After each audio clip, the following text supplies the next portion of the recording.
hiningi ang iyong relo. Pakinggan nun natin ang sagot ni Mr. President Marcos Jr. Okay. Pag nanalo daw kayo, ano ang gagawin nyo pag may possible impeachment complaint laban kay VP Sara? Will you support it or not? Pati yung Bakit mga mo yan report. i-impeach? Kailangan may betrayal of public trust. Depende sa complaint. Ano ako, tanga? Hindi ako uto-uto. I am not uto-uto. Hindi ako sasama sa...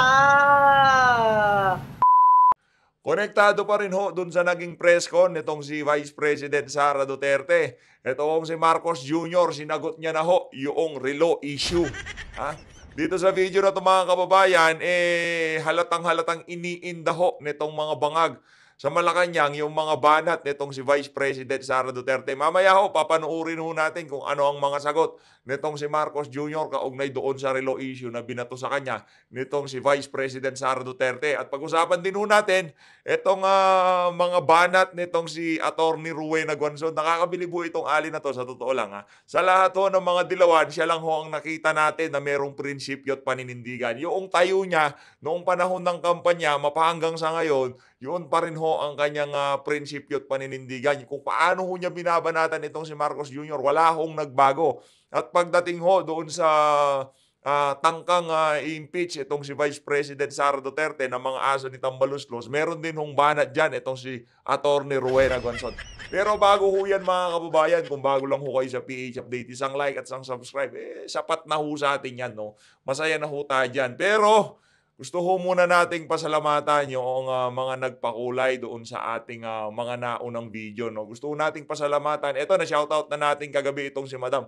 Dito, shoutout ho dito kay My Life HKPH. Ito, suki ho natin yan sa comment section. No? Maraming salamat ho. Ingat ho kayo dyan sa Hong Kong. Mega love shoutout.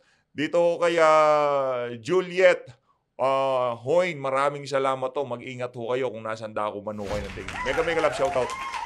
Dito kay Ma'am Vanji, Ma'am Vanji, salamat ho sa $10. Dito kay Ma'am Vanji Sichon. Mag-ingat ho kayo. Thank you. Mega love shoutout. Maraming salamat ho sa $10. Mega love shoutout din ho dito kay Banateros Baines Lori. Maraming salamat ho ha. Ma'am Banateros Baines Lori ha. Ingat ho kayo dyan sa Japan. Mega love shoutout. Mega love shoutout din ho dito kay Ma'am Josephine Tenakaw, maraming salamat to. Mega love shoutout. Mag-ingat po kayo kung nasaan dako man ho kayo ng Pilipinas naroon. Dito kay RM SLB, shoutout to. Thank you ho. Mega love shoutout. At dito kay Ma'am Ma'am Wong, maraming salamat ho. Ma'am Wong, mag-ingat po kaya. Thank you ho sa napakatinding suporta sa PH Update. Salamat ho sa $50. Mag-ingat ho kayo kung nasaan dako man ho kayo ng daigdig. Mega love shoutout sa lahat ng nagpakulay sa ating mga nagdaang video. Again, pinapakita lang ho natin to para hindi ho kayo ikayatin. Okay lang ho. Manood lang ho kayo, mag-like lang ho kayo, mag-share lang ho kayo, mag-comment lang ho kayo sa ating mga video. Sobrang saya na ho natin dyan. Hindi ho require yan. Kumbaga, gusto ko lang i-appreciate yung talagang napakainit na suporta na ibinibigay ng ating mga kasama dito sa PH Update. Sa ating mga reaction video sa ating mga ginagawang vlog. No? Ito na nga po mga kababayan, pag-usapan na ho natin itong sagot nitong si Marcos Jr. Doon sa banat sa kanya na inihingi ang relo niya, ayaw niya ibigay. Sumagot yung isang kasama natin dito, baka daw may pulburon. Ako nang tawa. Yan ang hirap pagka namarkahan ka na nagpupulburon, baka lahat na lang ng bagay na nakadikit sa iyong katawan, akala nila linalagyan mo ng pulburon. Ito, pakinggan natin. Sagot ka Mr. President, gusto ko marinig ang sagot mo. Ako na magtatanong, ano yung sagot nyo kaugnay doon sa PMA graduate na iningi ang iyong relo? Pakinggan natin ang sagot ni Mr. President Marcos Jr. Okay.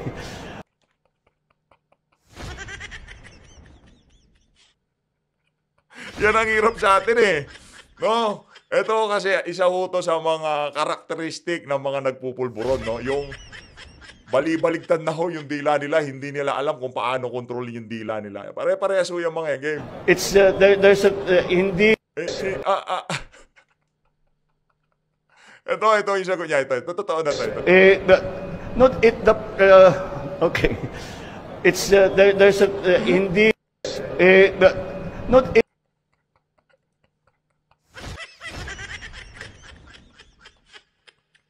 Paano naging presidente itong mama na to? Bakit hindi naglabasan itong mga ganitong klaseng pagsasalita ni Marcos Jr. bago ang kampanya noong 2022? Eh, sana sa bagay, pinili pa rin siya ni Bibi Sara. So, supportahan pa rin natin siya.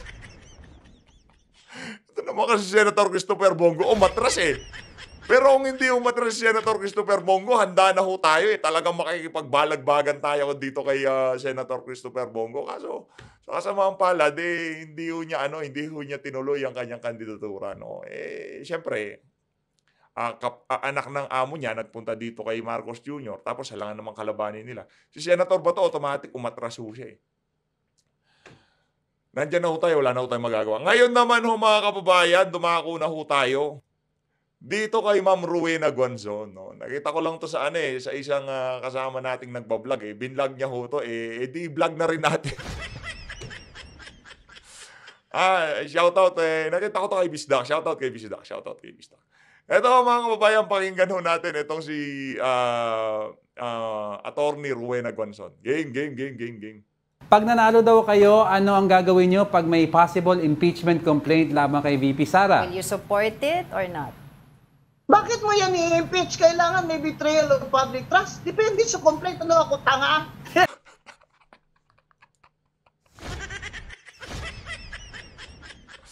Para doon sa mga naniniwala kay Barbers, para doon sa mga nagsusulong, diyan ka sa impeachment na tong si Vice President Sara Duterte. Ito abogado. Karamihan kasi doon sa mga aso ni Tambaluslos na nandyan sa Committee on Good Government, nandyan sa Quad Committee, hindi naman ho sila abogado. Nag-aabu-abugaduhan lang ho, pero hindi ho sila abogado. Ngayon, etong si Attorney Rowena Guanzon, kung ganito ang kanyang mentality, kasi meron na ho tayong party list, madam, pasensya na ho, hindi ko masusuportahan ng party list nyo. Party list tong si Madam Rowena, kung di ho tayo nagkakamali, yung para sa mga mayroong kapansanan yung party list niya. Pero kung ganito ho sana ang mentality ng mga congressman, wala ho sana tayong problema eh. Kaso nasisilaw ho sila sa mga perks na nakukuha nila sa pagbira dito kay Vice President Sara Duterte. Ito totoo. Real talk ha. Balita ho natin, di umano, yung mga congressman na walang humpay ang pagbira kay VP Sara sa 2025 election, talagang yung campaign fund, naka-ready na ho dito sa mga individual na to. Diba, talagang matutukso itong mga itong mga politiko na to na walang prinsipyo at paninindigan na banatan itong si VP Sara kasi hindi na ho sila maglalabas ng napakalaking pondo. Nakahanda na daw. Kung di ho tayo nagkakamali, nasa 100 hanggang 200 milyon kada ulo. Meron ng quota system. Kung yun ang totoong quota system. Kung sino ang pinakamaingay dyan sa House of Representatives, siya ang merong pinakamalaking makukuhang campaign funds. Di umano sa 2025 midterm election. Yun ang kailangan natin bantayan. Gusto kong ulitin ho natin kung ano yung banat nitong si Attorney Rowena Guanzon. Game. Ulitin ho natin. Pag nanalo daw kayo, ano ang gagawin nyo pag may possible impeachment complaint laban kay VP Sara? Will you support it or not? Bakit mo yan i-impeach? Kailangan may betrayal of public trust. Depende sa complaint. Ano ako, tanga?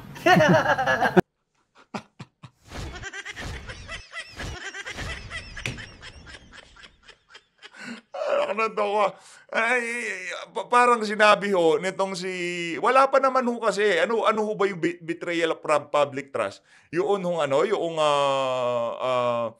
transparency kung paano winaldas ng wala nang tiwala ang sambayan ng Pilipino dahil dun sa ginawa niya sa confidential fund. Hindi pwedeng gamiting grounds yun for impeachment. Yung graft?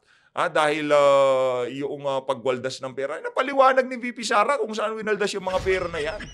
Pinapaliwanag, ayaw nyo lang tanggapin ang paliwanag. Dalawang bagay ho kasi yan eh. Merong hindi nagpapaliwanag, merong umiiwas sa mga tanong, At meron namang nagpapaliwanag pero ayaw tanggapin ang paliwanag. Itong si VP Sara, nagsalita ang COA na nag-comply naman ho ang OVP sa pagwaldas o sa paggasta ng confidential intelligence fund na yan. Tinatanggap ho ba na ang mga congressman na to yung eksplanasyon ng Commission on Audit kung paano yung ginawa nilang pag-audit, kung paano ginasta ng OVP ang pondo na yan. Hindi ho nila tinatanggap yung paliwanag. Ang gusto pa rin ho nila yung kung saan ho nila gustong tumakbo ang hearing, yun lang ho ang sinusundan nila. Kumbaga, yung kanilang meron ho silang just stick to the plan, higa nga. Troy. Hindi na ako uto-uto. I am top 10 in my class in UP. I was a law professor. I wrote 10 books. I have a Harvard degree. My father summa cum laude. I am not uto-uto. Hindi ako sa... Ano yun? Yung nung interview na to ni Ma'am Rowena Guanzon, savage yun. Para dito kay para doon sa mga congressman na bumibira kay VP Sara, yung mga young guns. Ibig sabihin yung mga yon mga walang utak at uto-uto. Kung ano na lamang ho ang dikta ng pamunuan ng Kongreso, ng House of Representatives, na gusto nilang gawin kay VP Sara, yun ho ang sinusunod nitong mga congressman na to. Kaya sa bagay kaya nagkukups talaga yung mga diyan, yung mga congressman diyan kasi hindi na ho sila tapos na ho termino nila Hindi na ho sila tatakbo ng pagka-congressman. Kumbaga, pagkatapos ng termino nila, kung tatakbo sila ng pagka-gobernador, mabilis yung makalimot yung mga Pilipino Diba? Yun ang problema sa atin Kagaya nitong si Dan Fernandez sa mga taga Laguna. Alam ko, taga Laguna yan Yung mga tao doon, pagka, kunyari, nag-gobernador siya ngayon, pagkatapos ng termino niyang pagka-gobernador, tatakbo siya ng pagka-congressman, parang walang nangyari. Pero hanggang doon lang ho sila.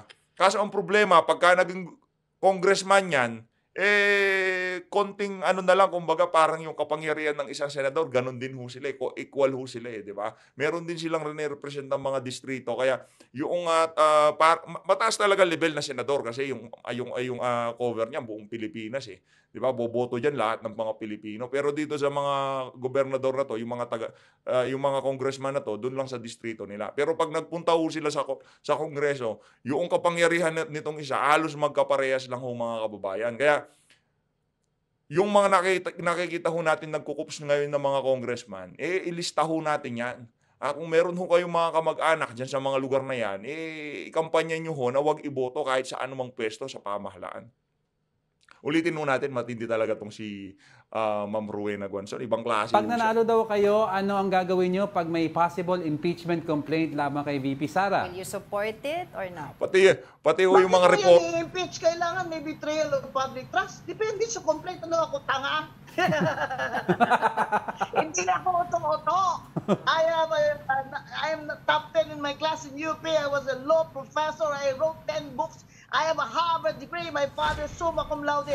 I am not uto-uto. Hindi ako sasama sa alone. I will not go along just to get along. You show me a complaint and you show me the evidence and I will be the judge of that. Ayun na nga mga kababayan, kung sakaling manalo ang party list nitong si Rowena Guanzon, hindi daw ho siya basta-basta mahihikayat nitong mga aso ni Tambaluslos, nitong aso ni Lisa Marcos, na gawin yung gustong mangyari ng mga tao dyan sa Malacanang. Dito sa bahagi ng video natin na to, pag-usapan pa rin ho natin, konektado pa rin ho doon sa naging pahayag nitong si Vice President Sara Duterte. Timbangin ho natin kung anong pulso ng sambayan ng Pilipino kaugnay doon sa mga ilinabas nitong si Vice President Sara Duterte at kung anong sagot nitong si Senator Amy Marcos. Ito mga kababayan, pakinggan ho natin to. Patuloy ang pagpapakawala ng maanghang na pahayag. Ito pong si Vice President Sara Duterte laban kay Pangulong Marcos Jr. Katunayan, inakusahan ng pangalawang Pangulo si PBBM na hindi umano marunong maging presidente kaya napag-iiwanan na ang maraming mga Pilipino. At sinabi pa ng pangalawang Pangulo na pakiramdam niya nagamit lang siya ng mga Marcos para... Speaking of na pag-iiwanan na ho, Kayo ho ba mga kababayan sa tingin nyo ito gusto ko marinig yung pulso ng ating mga kasama dito sa PH Update. Sa tingin nyo ho ba base dito sa pamumuno na to ni Marcos Jr., mula ho ba nung naupo siya, meron na ho bang naging progreso sa mga buhay nyo? Kumbaga kung panahon ni Tatay Digong, yung pagka namamalengke kayo, nakakabili kayo ng 2 kilo. Ngayon hubang panahon na to. Kasi yun ang yun ang definition ng pagsulong. Kumbaga, yung purchasing power ng mga Pilipino, lalong lalakas kasi gumaganda ekonomiya. Ang tanong ho dito mga kababayan, mula ho ba nung naupo itong si Marcos Jr., kung nakakabili kayo ng 2 kilo nung panahon ni Tatay Digong, ngayon ho ba, sa panahon nitong si Marcos Jr., 4 na kilo na ho ba nabibili nyo? 4 na kilong karne ng baboy o karne ng baka. Dumami na ho ba yung nyo, yung mga ipon nyo? Gumanda na ho ba yung mga kabuhayan nyo? Kumusta ho yung mga negosyo nyo? Mula nung naupo itong si Marcos Jr. I-comment nyo ho sa baba para at least yung mga kasama ho natin dito, kung makita yung mga komento nyo, yung mga OFW na ilang taon nang di umuwi sa Pilipinas o yung mga nakabase na sa ibang bansa na marami silang kamag-anak dito, mabasa ho nila, makita ho nila kung ano nga ba ang sitwasyon ngayon sa ating bansa. Kasi kung tayo lang ho magsasalita dito, baka sabihin nila, napaka-bias naman ng PH. Hindi naman ho pwede yun. Kaya dapat manggaling ho sa ating mga kababayang OFW, mga kababayan dito sa Pilipinas, yung kung ano yung pananaw nila, kung ano yung mga nararamdaman nila dito sa administrasyon na to. Para maipanalo ang kanilang kandidatura noong 2022 national elections. At kasabay nito, nagbabala rin ang pangalawang Pangulo na kapag hindi umano siya tinantanan ng mga Marcoses, meron po siyang huhukayin at may Naku. patatapon sa West Philippine Sea. Si Weng de la Fuente sa balita. Liniteral ho no? Pero sa bagay, kung ililiteral mo yung mga sinabi ni Bibi Sara, okay din naman mas madaming manunood.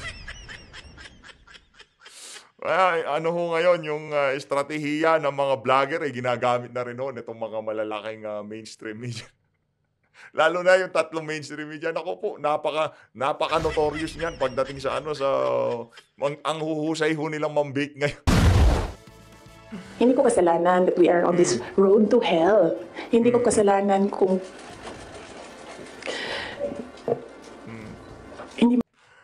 hindi.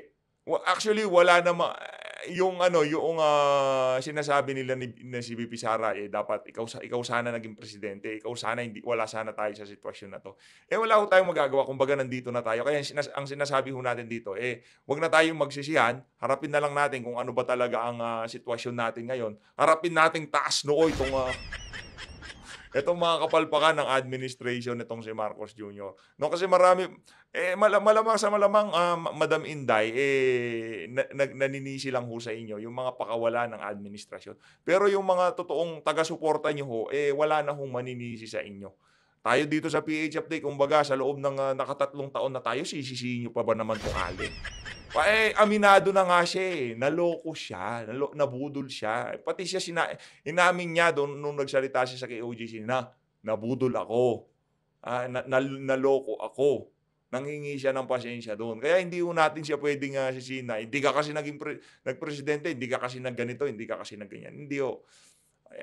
Kumbaga mangyayari yung mga dapat na mangyari. At yung sinasabi ni Tatay Digong na Morpheus Law, yung pinaka-kinakatakutan nating mangyari. Ayaw nating maupo itong mga dilawan na to. Yung kinatatakutan nating mangyari kay Tatay Digong pagkatapos ng kanyang termino na kung saan ahabulin siya. Yung pinaka-ayaw natin, yung pinaka-iniiwasan nating mangyayari. Nangyari ho. Kaya ang masasabi lang natin dito, tama yung sinasabi na dating Pangulong Rodrigo Duterte.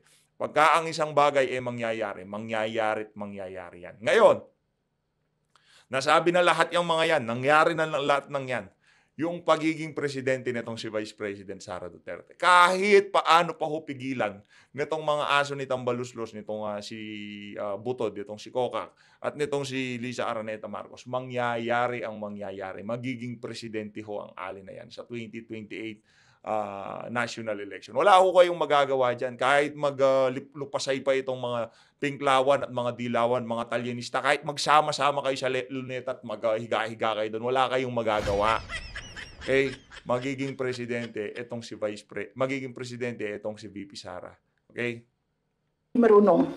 Yan ang akusasyon ni Vice President Sara Duterte at isa sa dahilan ng kanyang pagbibitiw bilang kalihim ng Department of Education. Sa isinagawang press conference, ipinarating din ng Vice Presidente ang kanyang pagkadisgusto sa mga nakikita sa administrasyon. Kaya nga umalis ako, di ba, sa administration. Hindi ko na gusto yung mga naririnig ko doon. Hindi ko na gusto yung mga nakikita ko doon. Dagdag pa nito, Kumbaga, itong si VP Sara, ayaw niya talaga. Pagdating sa BS, hindi ayaw niya talaga yung BS. Pagka nakita niya yung BS, talagang tumatakbo siyang malayo. Puro BS siguro pinag-uusapan nila sa cabinet meeting. Kaya nung narinig nitong si VP Sara, naku, naglolokohan na tayo dito. Makaalis na nga. na wala siyang nakitang plataporma ni Pangulong Marcos kaya't napag-iwanan na ang maraming Filipino. I don't ever remember may platform siya na sinabi kung anong gagawin niya para sa bansang ito. Di niya sinabi ano ang gagawin natin sa food security. Wala siyang sinabi kung anong gagawin natin sa inflation na darating. Sinabi ni Duterte na wala siyang pinagsisihan. Wala ho siyang sinabi. Kumbaga, yung kung ano ang tinatakbo natin ng ating bansa ngayong mga panahon na to, nakabase lang ho doon sa advice ng mga negosyante, yung mga nasa gabinete na mayroong kanya-kanyang interes sa kanyang pagiging presidente, o may business o kung ano pa man, politika, kapangyarihan, pera, suhol, kung ano pa man, yun ho ang nagmotibasyon sa mga nagiging desisyon na nakapaligid dito kay Marcos Jr., yung binibigay nilang payo dito sa ating presidente. Hindi ho ang motibasyon para matulungan yung ating mga kababayan. Ang motibasyon ho nitong mga nakapaligid kay Marcos Jr. Mag-import ng mababang halaga, ng mga bigas na sa mababang halaga, makapag yung pogo, 'di ba? Yung siyempre yung pakimkim ng mga pogo operator, 'di ba? Balita ho natin, isang buwan lang daw ho 300 million ang linalagay ng isang malaking pogo operation diyan sa Cavite, sa isang napaka makapangyarihang ahensya ng pamahalaan. Na tumakbo bilang Vice Presidente noong 2022 elections. Gayunman, pakiramdam ni VP Sara na ginamit umano siya ng mga Marcos para manalo sa eleksyon. Kinumbinsian niya siya ni Senadora Amy Marcos dahil aminado itong matatalo sa Visayas kung hindi makukuha ang kanyang suporta. Grabe, napakaraming pinakawalan nitong si Vice President Sara Duterte. Napakaraming niyang talagang ilinatag na kung saan pati itong si Senator Amy Marcos. Hanggang sa ngayon itong si Chis Escudero, nagsalita na ho siya dyan sa mga sinabi na yan, itong si VP Sara. Pero itong si Amy Marcos, wala pa ho tayong naririnig na punto de vista niya kaugnay dyan sa pagsasalita na yan, itong si Vice President Sara Duterte. It's very straightforward, winning, sinabi niya sa akin. Dahil sa patuloy na pag-init ng tensyon sa pagitan ng Pangulo at ni VP Sara, tahas ang sinabi nito na Pero pagdating sa makinarya, diretso ko na hong sasabihin sa inyo. Pagdating sa makinarya, talo ho talaga si VP Sara, okay? Kumbaga tayo dito, hindi naman tayo makukonsider na kasama tayo sa makinarya ni VP Sara, hindi pa nga natin nakadaupang palad yung alin na yan. Kasi tayo lang ho mga supporter. Ang matindi ho dito, sa administrasyon dito kay Marcos Jr., nandiyan yung mainstream media, yung tatlong malalaking istasyon, hawak ho nila yan. Naratibo ho ng Malacanang ang binibida ng mga reporter nila dyan. Nag-hire ho sila ng mga ensaymada at talyanista vlogger. Naku po, meron daw hong mga liniligawan ngayon, nasa 500 to 1 million para bumaliktad itong mga vlogger na to. Yan ang nga ba sinasabi natin. Pero tayo ho dito sa PH Update, hindi ho tayo kakagat dyan sa dyan sa mga pakimkim na yan, yung kanilang ibinibigay na deal dito sa mga vlogger na to para bumaliktad at kalabanin itong mga Duterte na to, no? Tuloy ho natin. Hukay niya ang labi ni dating Pangulong Ferdinand Marcos Sr. para ipatapon sa West Philippine Sea. Ang kaniyang ama na si dating Pangulong Rodrigo Duterte ang nagpahintulot naman na mailibing sa libingan ng mga bayani ang nakatatandang Marcos noong 2017. Isang beses sinabihan ko talaga si Senator Amy. Sabi ko sa kanya, kung hindi kayo tumigil, kukunin ko yung katawan ng tatay niyo. Tapon ko yan doon sa West Philippine Sea. Yung buntong hininga niya, talagang ramdam ho natin na talagang galit na itong si Vice President Sara Duterte. Dito sa bahagi ng video ho natin na to, Panoorin ho natin itong post ni Ma'am Crisette, no? Kasi dumadami na naman ho yung yung mga kalye survey kasi malapit na ho election. Magkakandak din ho tayo niyan ng kalye survey, no, dito sa area natin at tanungin ho natin kung ano yung pulso ng ating mga kababayan diyan sa mga kandidato na to. Ito, matindi ho ito mga kababayan, no.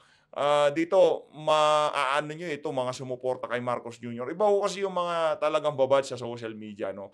Pagka yung mga nasa kalsada nagsasalita na yan ng ganito, sa tingin ho natin kailangan na mabahala ng mga tao diyan sa Malacanang.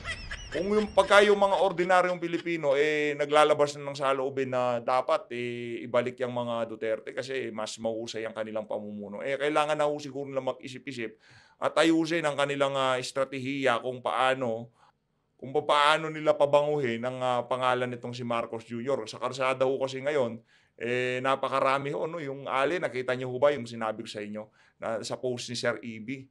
Sa harap ng tindahan, doon ho sila bumabatak ngayong mga panahon na to. Game. Panoorin ho natin to. Mabait yan, si Duterte. Ayaw niya ng... Diyan ako nagbago eh. So, ano po ba kayo dati, sir? Adik din. Adik din.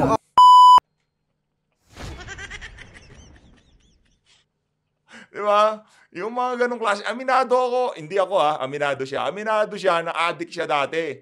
Pero nagbago ako dahil kay Duterte. At doon sa pagbabago niya, nakita niya na umayos ang buhay. Alam, sir, ngayong 2025, kaninong team kayo? Team Duterte, Team Marcos, or Team Kakamping? Duterte. Oo, Duterte ako dyan. Grabe, Duterte talaga. Duterte talaga. Tingin mo, sir, nakita mo yung pagbabago ni Duterte na Stricto masyado si Duterte. Aray, diyan ako nagbago eh. Yeah. Oh. Saludo, sir. Saludo. Kung nagbago ho kayo, sir, sa panahon ni Tatay Digong, bibigyan ko ho kayo ng isang masigabong palakpakan. Saludo. Kung nagbago ho kayo. Stricto So, masyado ibig sabihin, sir, dati din kayo? Kahit na. Kahit stricto. Hindi yan mabait yan si Duterte. Ayaw niya. Mabait si Duterte. Yan ang drug addict. Ayaw niya. Kahit may drug addict, bawas. Bawas.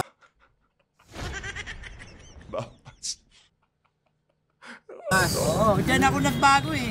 So, ano po ba kayo dati, sir? Adik din. Adik din. Mga umaamin. Ibig sabihin, proud ako. Proud ako dati. Dati gumagamit ako Dumating si Duterte, tumigil ako. Yung sa kalagitnaan ng tanghali, proud niyang sabihin na kay Duterte nagbago ako. Bihira ho yan mga kababayan. Hindi hindi basta-basta yan, ika nga. No, pagka yung isang individual, sa katanghalian tapat, merong kalye survey, merong nakatapat na camera at mikropono, aaminin mo na addict ka pero nagbago ka na dahil kay Duterte. Yun hong matindi doon. Diba?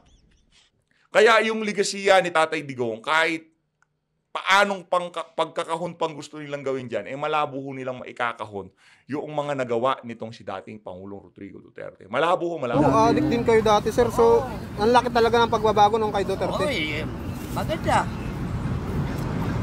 Galing naman. Yung pata ko, Galing naman. Duterte na lang ako. Maniwala ka sa akin, sir. Ayun.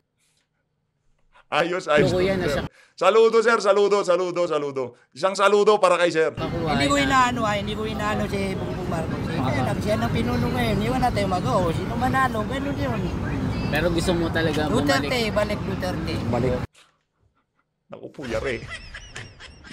Duterte, ibalik Duterte. Yan ho ang panawagan ng ating mga kababayan na nasa karsada ngayong mga panahon na to. Sa tingin niyo ho ba itong kuya na to, kung sakaling magkaroon ng pagkilos, dahil sumusobra na talagang administrasyon na to, yung kanilang tinitingala na isang leader na kung saan nakita nila nagbago ang kanilang buhay doon, talagang binabarubal ho nila. Diyan sa House of Representatives, kung sakaling makulong man, yun ho ang pinakahuling bagay na gustong mangyari ng administrasyon na to. Ayaw naman ho talaga nilang makulong itong si dating Pangulong Rodrigo Duterte. Gusto ho lang nilang kaladkarin, pahiya at pagbintangan ng kung ano-ano. Lahat ho ng pagdinig dyan sa House of Representatives, wala naman ho silang pakay na ipakulong si BP, pakulong si dating Pangulong Rodrigo Duterte dahil magkakagulo ho Pilipinas. Mark my word, pagka kinulong itong si dating Pangulong Rodrigo Duterte, magkakagulo ang Pilipinas. Yun ang sigurado. magkakagulo. Magkakaroon ng unrest kung tawagin. Oh, thank you. Saludo. Palakpakan ho natin itong si Kuya. Palakpakan. Dito sa bahaging ng video natin na to, pag-usapan naman ho natin, ang problema ho kasi, dito sa mga kababayan natin, no? Ang bilis makalimot talaga. Ay, lalo na itong mga dilawan na to. Napanood ko to kay Buster. Shoutout kay Buster, ha. Palakpakan natin si Buster. Buster lang sa kalam. Ito, pag-usapan ho natin yung ginawang napakalaking pabor. Natalakay na ho natin to kasi kailangan ho nating ulitin para ma-remind itong mga walang yang magkakapatid na to kung ano ang napakalaking pabor na ibinigay ni dating Pangulo Rodrigo Duterte sa kanilang pamilya. Nandito pa si Ma'am Heidelin Diaz, ang ating unang gold medalist ng Olympics. No? Palakpakan natin to si Ma'am Heidelin. Game. Mali. Dito na tayo. Sir, during your campaign, you promised that, you mentioned that you're going to consult with the martial law victims, and then you also said that you're going to hold a plebiscite before deciding on the issue. To ask a consensus. The consensus. Well, you see, I will have to spend again so many billions. Because it would be like an electoral process. You get the sentiment of the Filipino. Correct. I don't think that I'm ready to spend billions again for just in the matter of a burial of a president. The law says that it does not even mention mga heroes. It simply says that if you are a soldier, and in another section of the law there is that the presidents. So that's the law. Alam mo kasi kung ginusto nila. Grabe, no? Talagang itong si Tatay Digong napaka-consistent lang ho. Talagang kung ano yung napag-usapan, dito natin makikita Dito rin sa video na to, makita natin yung mga ginawang commitment ni Tatay Digong nung panahon ng kampanya. Kahit na hindi popular itong itong kanyang mga pinangako sa sambayan ng Pilipino o sa mga mga Ilocano, pinangako niya yung bagay na yan. Tinupad pa rin ho niya kahit hindi popular. Kahit na napakaraming kumukontra. Kahit lahat ng mga dilawan, mga politiko, sinasabing Marcos na tahiro. Hindi. Pinangako ko yan, gagawin ko yan. Pero yung karakter ho nitong si Marcos Jr., di ba? Lahat ho ng pinag-usapan nila ni BP Sara, wala hong tinupad ni isa. Kaya doon pa lang mga kababayan, talagang makikita na natin itong mga Marcos na to. Hindi sila sumusunod sa usapan, ika nga. And they were already in power at the time. Itong mga yelo, dapat nagpasa sila ng batas na hindi pwedeng ilibing si Marcos when the guy was already in Guam in exile. They should have passed a law prohibiting Marcos, if ever he comes home dead, to be buried in the libingan ng mga bayani. That's a generic title because not everybody there hero. Yung iba nag-retire, for the years that he has rendered service to his country, yan, nililibing yan. But it does not mean that he is really a hero in the sense of the true sense of the word. Hindi naman lahat yan na Medal of Valor. There are a few Medal of Valor awardees there if you talk of heroes. But since the law says a soldier or a president can be buried in the libingan ng mga bayani. Nobody is questioning about his hero. I am not dwelling on his exploits. Kasi sabi nila, wala daw sa records sa congressional, I don't know where that office is. But since when tayo dependent on the records of another country to choose who will be buried here? Kasi sabi, wala bang doon sa record na nanalo siya ng mga medal nito? And so, why? Just because of that, your name does not appear in the United States? You mean to say that I will follow the United States and what the law says here? Ang sa United States, wala daw siyang recorded doon ng mga medalya. Correct. I will admit that. I will assume it to be true. Di ba papakita ko, why should I be dependent on the records of the United States? Grabe, no? Panalo na ho siya dyan Kahit pwede niyang sabihin, doon sa mga Ilocano, dito kay Senator Amy, hindi popular. magkakaroon ng kaguluhan kung sakaling ipakulong natin ang ama nyo dyan sa libingan ng mga bayani. Pero ito hong mama na to, dahil sinabi niya noong panahon ng kampanya, yun ho ang kanyang sinusunod. Ganun ho katindi itong si dating Pangulong Rodrigo Duterte. United States. I am not a state of the United States. Sana itong mga ganitong klaseng video magsilbing reminder dito sa mga dilawan na to kung gaano sila ka-ungrateful doon sa ginawa ni Tatay Digong. Mantakin nyo yun, talagang lahat na lang ho, even international television, kinover ho yan. Talagang tinalakay ho yung issue na yan dyan sa paglibing nitong si Marcos Jr. sa libingan ng mga bayani. Pero hindi ho nagpatinag itong si dating Pangulo Rodrigo Duterte. Talagang diniretso ho niya. Wala ho siyang pakialam kahit ano pang isipin o sabihin itong mga banyaga na to. Basta sundin lang natin yung batas. Ngayon, kung ayaw nyo palang gawin yan, dapat nung panahon nyo, binago nyo yung batas. Kasi sigurado naman one of this day,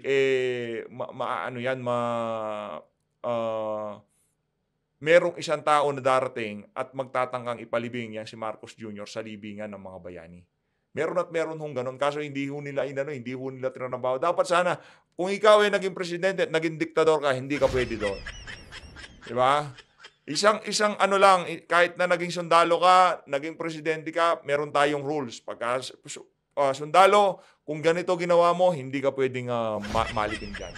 Kung ikaw ay presidente, kahit naging sundalo ka pa, gumawa ka ng kapalpakan, naging diktador ka, hindi ka pa rin pwedeng malibing dyan.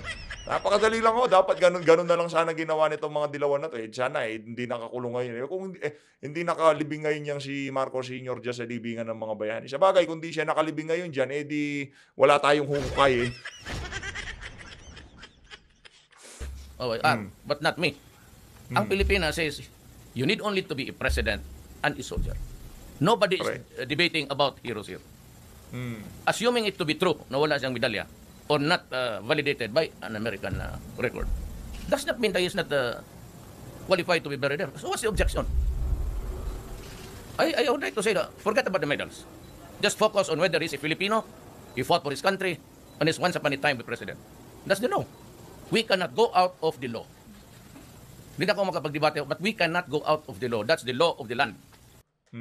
Pero kung nandun sa batas, abogado yun si Tatay Digong, di ba? Senator Amy Marcos, hindi nyo ba naaalala itong mga matatamis na litanya na to nitong si dating Pangulong Rodrigo Duterte? Paminsan-minsan mag-YouTube ho kayo. Marcos Sr. Burial. Si Sr. matagal-tagal pa yan. Mga ilang atching pa yan, no? Itong si Marcos Sr. Burial. Lalabas ho yan. Itong mga interview na to ni dating Pangulong Rodrigo Duterte. At isend mo sa kapatid mo, sabi mo pagka mababa ang tama mo, panoorin mo itong mga video na to. Magkaroon naman tayo sa bagay, no? Hindi naman ho pala Romualdez yung inilibing sa libingan ng mga bayani. Kaya itong mga Romualdez na to, wala ho silang pakialam kahit na anong maramdaman itong mga Duterte sa gagawin nila, sa mga ginagawa nila kay dating Pangulong Rodrigo Duterte at dito kay Vice President Sara Duterte. Sa bagay, ganun ho talaga, no? Kung ang tatanungin natin siguro si Marcos Jr., ikukulong natin siya sa isang kwarto, tanungin natin siya, para sa'yo, karapat dapat bang maranasan ng mga Duterte ito sa kabila ng ginawa nilang pabor sa pamilya nyo? Malamang sa malamang, sasagot niyan si Marcos Jr., hindi nila deserve yan. Pero dahil mga Romualdez, mga walang mga Araneta, mga walang kamag-anak na ipinalibing itong si dating Pangulong Rodrigo sa kanila, okay lang kahit barubali nila itong si Tatay Digong. At sa pagiging bangag nitong si Marcos Jr., nakakalimutan niya na ho yung mga ganyang klaseng bagay. Ayun na nga mga kababayan, dito na ho natatapusin ng ating reaction video. Again, mapahanggang sa ngayong oras na to, wala pa rin hong nakakatalo sa bertud, sa iniwan nitong si dating Pangulong Rodrigo Duterte sa puso ng bawat isang Pilipino. Mag-ingat ho kayong lahat. Maraming salamat ho sa mga magla-like, sa mga nagpakulay, sa mga mag-share, sa mga magsasubscribe dito sa video na to. Isang napakatinding saludo para kay PH Update. Palakpakan para sa ating lahat. Mag-ingat ho kayong lahat. Mahalin natin ng Pilipinas.